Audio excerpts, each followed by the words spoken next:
Should Hody Jones be hit? This is a discussion that I've been seeing a lot recently, with a lot of people talking about, is this card worth being hit? Does this card deserve to be hit? Should it have been kicked out of the game? Should it be banned, limited? Like, this is something I've been seeing a lot recently, and it hit my comment section, and I was like, you know what, this is something that I can talk about in this Should It Be Hit series, so let's discuss should Hody Jones be hit. It is a 7 cost, 8k power, with rush, and on play, rest up to 2 of your opponent's characters or Don cards, then add 1 card from the top of your life to your hand. Now, that is a very good ability built into this, and not something you see in green very often. There are not a lot of green cards out there that are very fast, that like to rush down your opponent, and Hody Jones is one of the very few that actually have this inbuilt ability to rush your opponent, and with an additional thing on top that says you get to go ahead and rest 2 of your opponent's cards, be it characters or Don.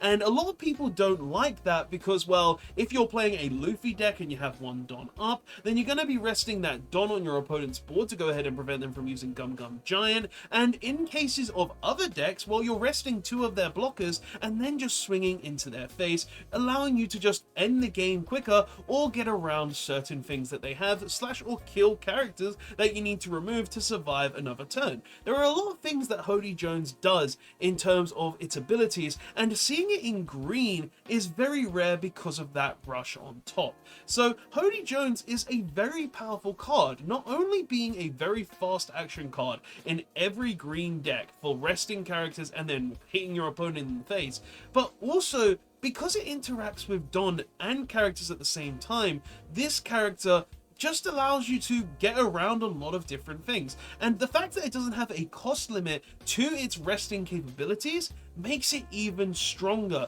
because you're able to rest cards like the 8 cost Katakuri, you're able to rest 5 cost blockers, you're able to rest a lot of different things because it has no restrictions built into it. Now, Hody Jones does have a downside where you have to take a life, but that isn't really a downside when you're going for game because of this character has rush on top of that as well. So in my personal opinion, yes, this is a very powerful card in general, but I actually don't think this card needs to be hit. I think this card is actually very fair and balanced in terms of what it does. The card says you have to take a life, and if you don't have a pre-established board to protect yourself, it's not gonna do a lot, and green isn't necessarily the strongest color in the game, only really having Bonnie as one of the good leaders. So in my opinion, I don't think it needs to be hit, but what do you guys think?